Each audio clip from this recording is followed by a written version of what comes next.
plaque or a trophy. A plaque. Okay, so are we ready? Ladies, are you ready? Yay. Let's move to the To the right, to the right. These are I think. Yeah, that's how you use the things now. Okay. Alright. Our third runner-up is candidate number. Our third runner-up is candidate number 8. Candidate number 5. Candidate number 5.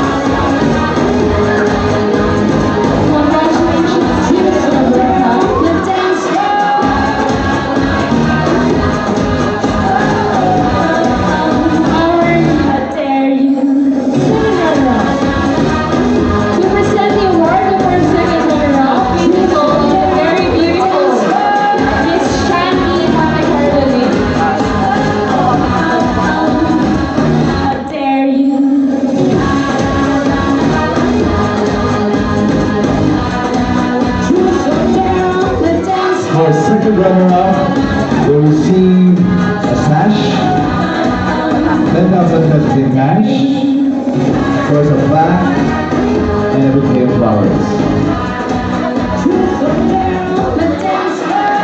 Our second runner-up. Second runner-up is candidate number,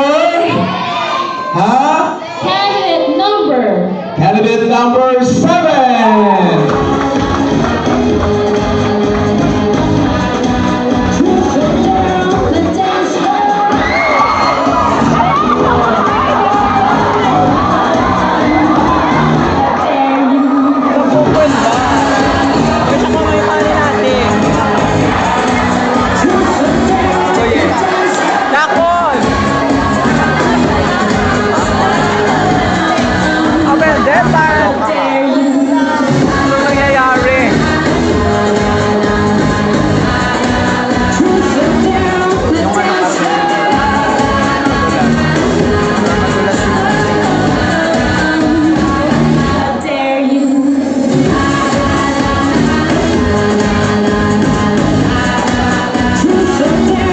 Once again, second runner-up, candidate number 7. Thank you so much.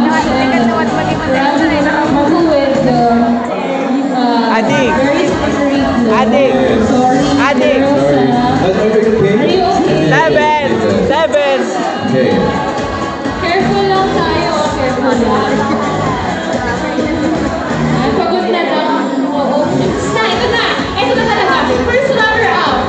To present the award, yes, naming naman ng Susan Binog and Sir Dennis. Lunahan mo kasi eh. First runner-up will receive a sash, a bouquet of flowers, 20,000 pesos in cash, gift pack, certificates, and of course, a coronet. And syempre, ang responsibility of our first runner-up, kung hindi ko magagawa ng miss lang kayo naman yung responsibilities, automatically we'll have the first runner-up to take over. Yes. And now our first runner-up, whoever wins, please be careful and coming down. Okay? Yes, dahan-dahan lang. That lang.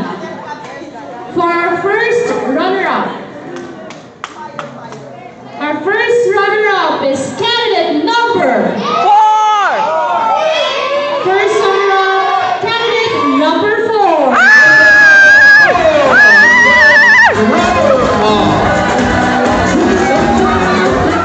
Okay.